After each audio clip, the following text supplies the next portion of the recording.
Welcome to Direction Northeast. Hello, I'm Allan Lopez. This program is a presentation of the Communications Department of Northeast State Community College.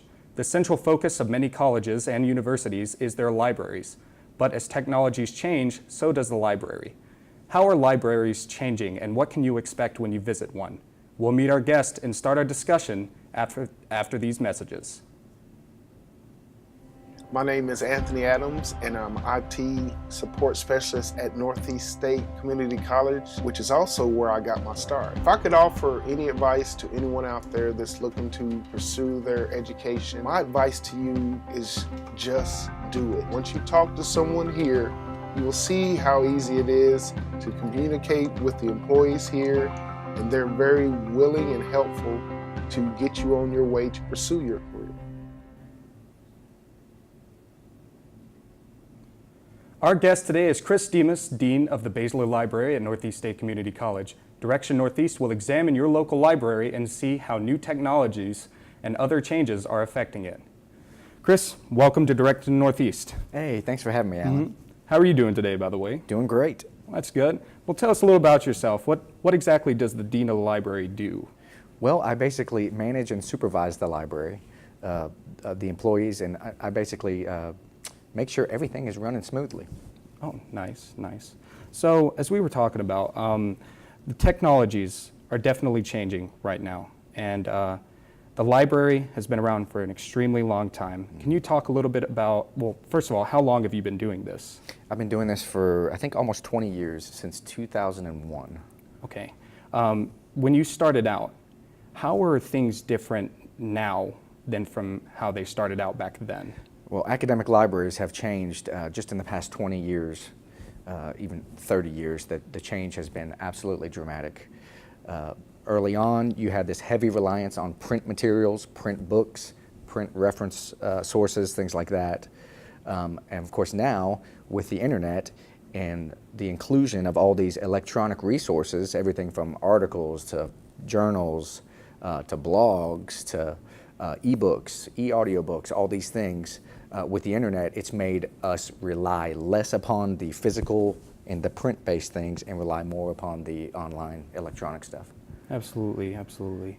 So when it comes to the physical media, has it become easier to acquire maybe some harder to find works of a certain author or anything like that because of the internet or technology or anything like that? Absolutely. The internet has made things a lot easier to find. So for example, what you were talking about is some harder to find works. Well, if things have fallen out of copyright, a lot of times they'll show up on the internet available to anyone for free. Nice, nice. So going back to when you started, things were most definitely different back then. So let's say somebody comes up to you and is trying to find something. How different was it back then, helping a person then, from now? Well, in 2001, the internet was around and it was vibrant and there was a lot of resources on there, but we had a heavy reliance still upon the print materials. So in 2001, if somebody would come up to me and ask me to find information about a certain topic, I could actually go to a print source in our reference room and be able to find that information pretty quickly. But I could also use the computer and Google things and use some of our library databases in order to find that information too. Oh, yes. But nowadays, with the internet, the computer is much easier, makes things a lot faster than the print resources that we have. Absolutely, absolutely. So how did you get involved in stuff like this? What interested you about it? Well, I decided to become a librarian when I graduated with an English literature degree, and I was a student working in a library at Western Carolina University down in North Carolina. And I graduated and I didn't know what to do, but all of the librarians there had encouraged me to go to library school. So then I went to the University of North Carolina at Greensboro and got my master's degree in library science. And then after I graduated from there, I knew I wanted to stay in Appalachia. So I started applying to specific positions, and I was hired here in 2001. Well, I'm sure going to school and everything like that, there was lots of studying involved. When you used to visit the library back when you were doing your studies, how is it different from back then from where it is now? It's entirely different. I'm 41 years old, so I'm very fortunate to have had a foot in the old world and a foot in the new world. So when I was growing up, we didn't have the internet early on, but then around high school, the internet started coming in, and when I started college, the internet was available, but it was not very robust. So I remember being in early college, having these green screen monitors that actually allowed us to be able to search for specific articles in the library, which was fantastic. But most of the things that I would deal with was actually print things. So I actually had to do the physical work of tracking down, looking up information in these massive indexes that were subject-based. So I could look up a subject, and then it would tell me which journal it was in, which article, which volume, which issue, and then I had to take that information, I had to go and run through the stacks and try to find exactly where that was and track it down that way. Of course, now things have become a lot easier, so you no longer have to rely upon those print indexes, but now we have Google to be able to track down a lot of things. And of course, we have the library-specific databases that are a lot easier to nowadays. Well, having said that you've had a foot in both doors, how is the difference in reliability with print media versus digital media, like on the internet? That's the major issue that our culture is having right now. It's an issue of reliability, an issue of sources, an issue of truth. What is true, what is not true, what is fact, what is a lie. Before the internet, and we had a huge reliance upon print sources, we were actually able to have gatekeepers in place, gatekeepers of information. And those gatekeepers would make sure that the information published in those print sources were actually reliable and reputable. Now, with the internet, everybody can produce content. So that old role of gatekeeper is actually lost. It's gone now. So as a culture, we're having difficulty understanding and getting reliable information. So as a library user, as a student, even as a librarian, it's our job to continue to evaluate these sources the best we can to try to make sure that all that information is reliable and factual. So what are some things that you can do to make sure that you get reliable information versus just information that can be misconstrued or facts versus speculation? Well, the first thing you can do is rely upon multiple sources. That's the key. If you have just one source and it's saying something, you need to substantiate that with another source. That's probably the biggest thing that you can do. The second biggest thing you can do is not rely upon information that is based upon anonymous sources. I think that presents a tremendous difficulty with information, and I think we're dealing with that nowadays. Well, how has the information age changed the librarian stereotypes? It's changed it a lot. You know, the old school stereotype of a librarian was an older woman with glasses who had a bun in their hair, and they would shush you when you came in the library. But now the library is an active place. We want people to come in, enjoy themselves, and be able to collaborate and communicate. And of course, we have specific spaces in the library where volume is a concern. So the space is kind of guarded and for people to actually study. But nowadays, we want participation, we want collaboration, we want activity. Would you say that there are any stereotypes surrounding the information age library? I think so. I think the current state of libraries is changing. In the next 5 or 10 years, you're going to see some major changes come through.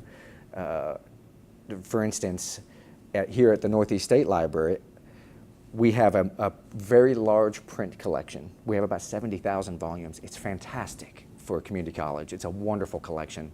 And we're still ordering print books because there is a demand for them. However, here at Northeast State, the demand for the print books is slowly going down because we track these statistics. So what we're doing, we have over the next 5 years, you're going to see us kind of pull back on ordering the print stuff, and we're going to invest more into the online ebooks and the online resources. So we're going to grow. How do you feel about this sort of the vast growing of the internet and the information in the internet? How do you feel about that possibly overtaking physical media? I think it's fantastic. The internet makes things much more easily accessible. I love using my telephone, my smartphone. I love reading ebooks on that. In fact, most of the time I prefer that to reading something in print. Now, if I read like a fiction novel, I'll usually read that on my phone in e-format. But some of the nonfiction stuff, I would prefer to actually have a hard copy in my hand. So, do you have any theories as to where exactly libraries will be taken in the future? I do. I think in the future, the library is going to be less concerned about these physical resources, and it's going to be more concerned with being a space and a place.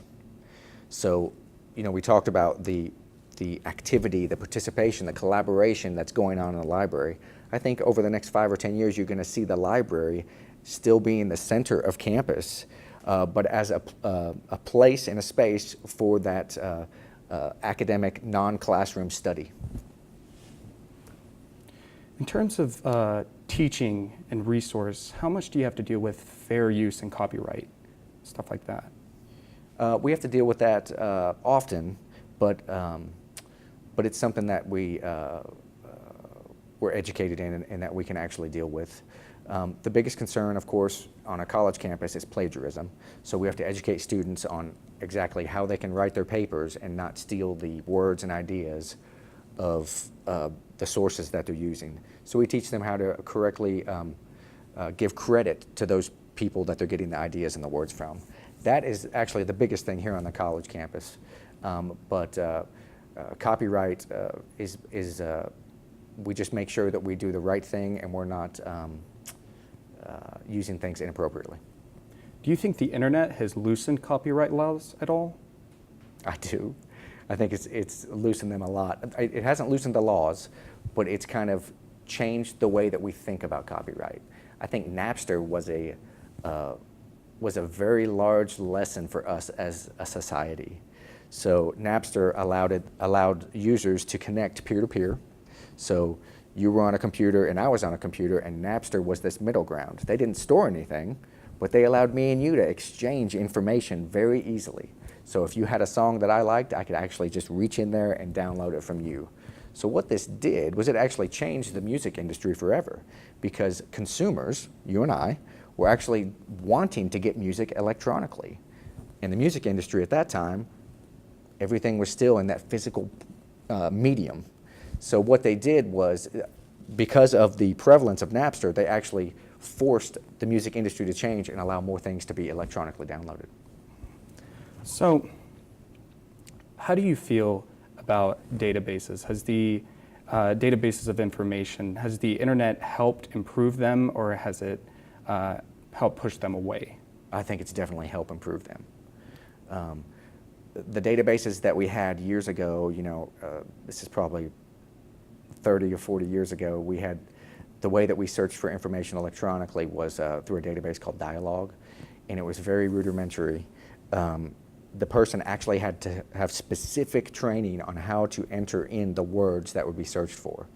But now, with the internet being so prevalent and so easy to use, the databases have actually gotten just so much easier.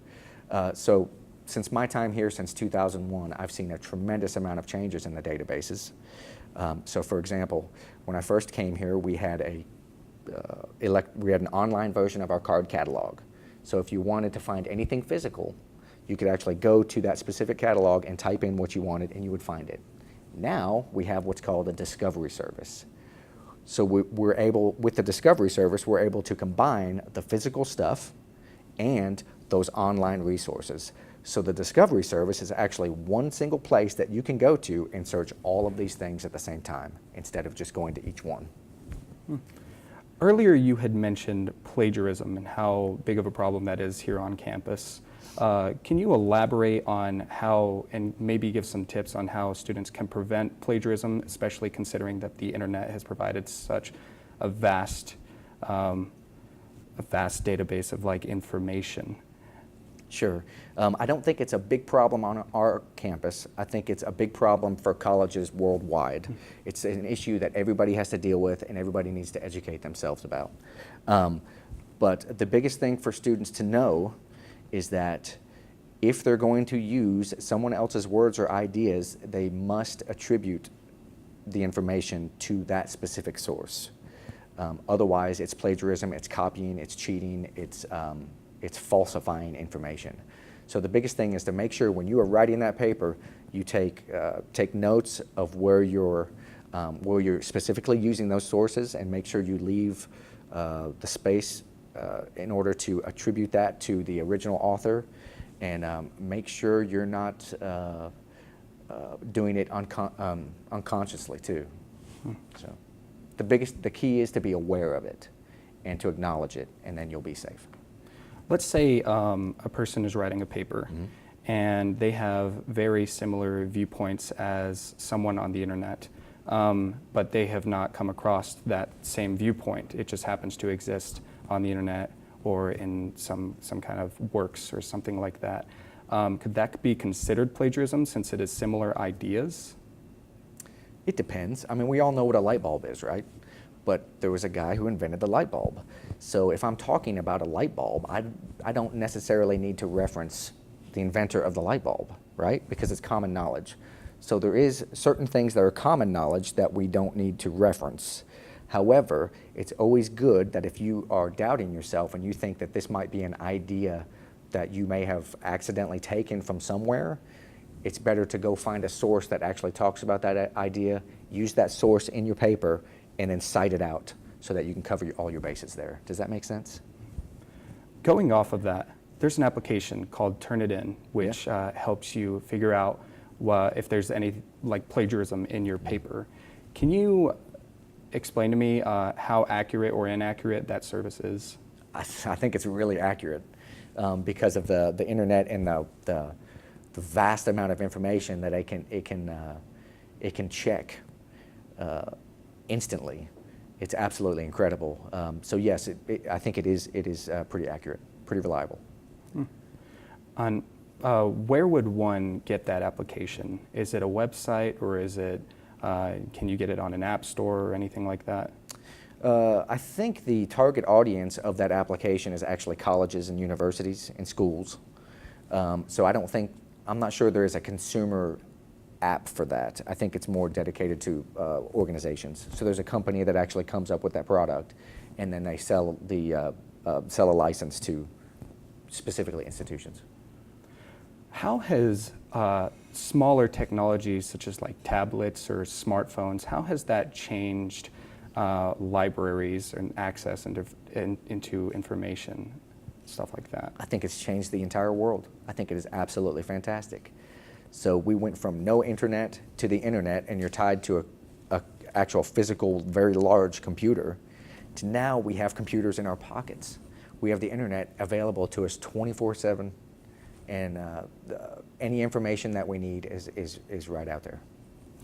There are some who really dislike this technology information age and really like physical media. Do you have any viewpoints on either side of those things that would maybe help out in somebody that's open to both?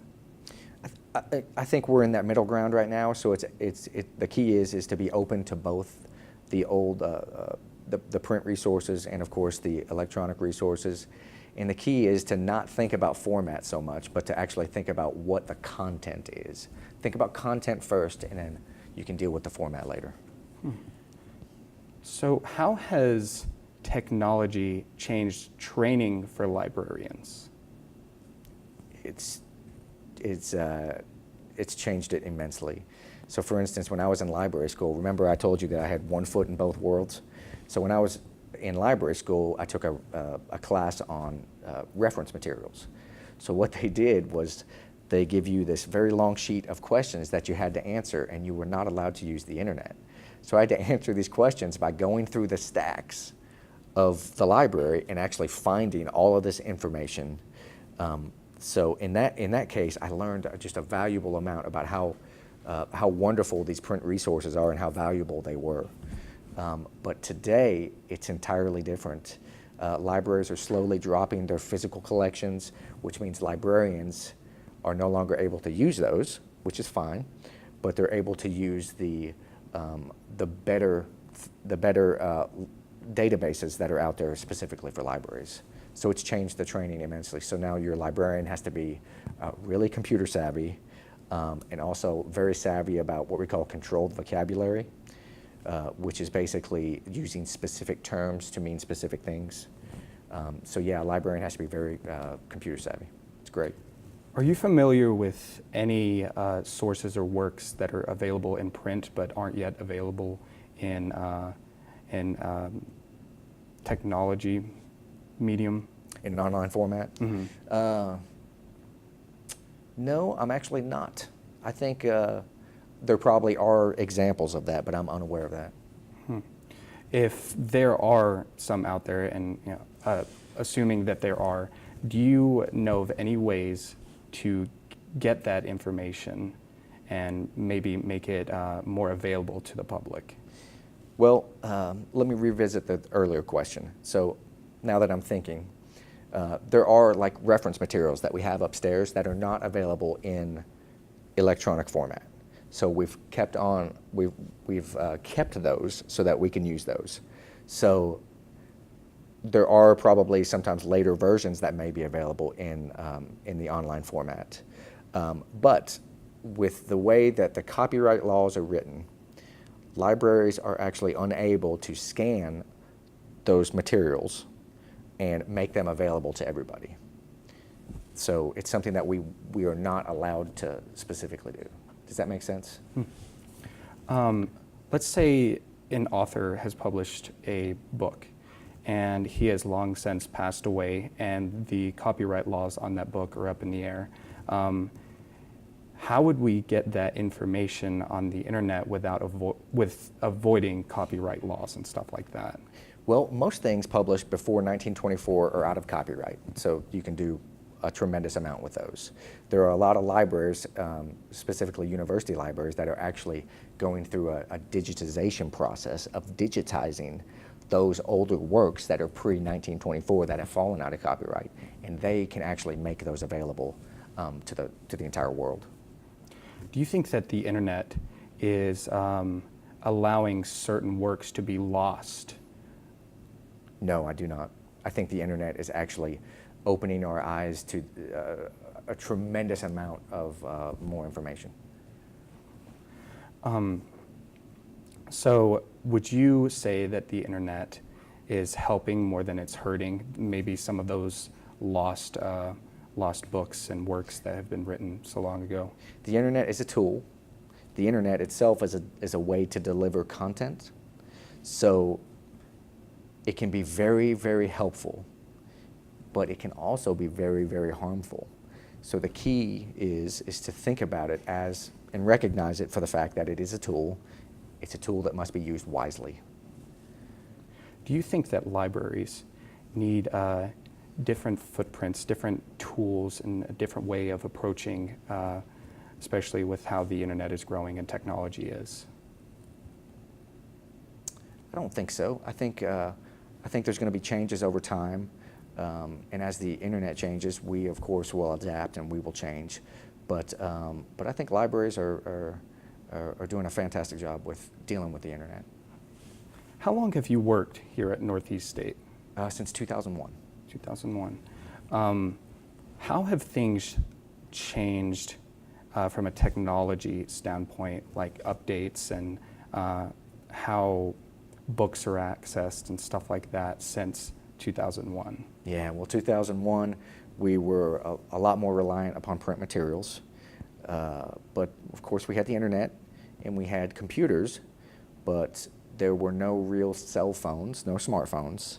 And at that point, we didn't even have Wi-Fi. So we were attached to a large desktop computer and also very connected to a physical print collection that we had.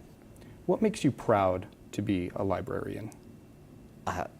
You know, libraries are really about people, and that makes me really proud because I love people. I love helping students. I love watching them succeed and grow and mature and just be the best that they can be. I think it's fantastic. I like books, but really when it comes down to it, libraries are about people. Going off of that, what is one of your proudest moments as a librarian? The proudest moment, probably being hired in 2001. I was fresh out of graduate school, young, and I didn't know a lot. And the dean of the library at the time, Duncan Parsons, took a chance on a young kid and taught me a lot. That was my proudest moment. Going off of that, the field for librarians and their jobs, is it getting bigger or smaller in your opinion? Well, I guess a truthful answer to that would be I don't know. However, because of the average age of librarians, there's going to be a tremendous amount of librarians retire within the next 5 or 10 years. So there's going to be a lot of positions available for young librarians. What are some of the rewarding aspects of being a librarian? Well, as I said previously, definitely dealing with people, but also just enjoying the flow of information. I enjoy learning every single day. I love it. I love to learn. Having said that, is this something that you plan on doing for the rest of your life? I do, and I hope it's here at Northeast State. I love this place. I love this library. I think we're going to have enough change in the next 10 and 20 years to keep me very happy and very engaged with the changing environment. I know not everybody likes change. There's a lot of things about change that I don't like. And I think sometimes change needs to be very slow. And that's kind of the approach that we've taken here at the Basler Library. So as I mentioned earlier, the change over the next 5 to 10 years is that slowly winding down that print collection and investing more in those online resources. Well, thank you for coming out with us and speaking with me. It was a pleasure. Well, Yeah. Thank you so much for being here. Thank you for having me, Alan. I appreciate it. Thank you. We'll be back in just a moment to wrap up Direction Northeast. I came to Northeast State to become a nurse. So did I. Me too. I came to study administrative professional technology. Legal office. Medical office. I came back to school to be in business. And I'm his wife, and I enrolled too. Wherever you are and whenever you're going, we are here to get you there at Northeast State. That concludes the program for today. We talked to Chris Demas of the Basler Library at Northeast State. Community is very important to the students at Northeast State Community College, and this program takes a look at a few of those subjects they find important. Until we meet next time, on the behalf of students, staff, and faculty of Northeast State Community College, I'm Allan Lopez, and this is Direction Northeast.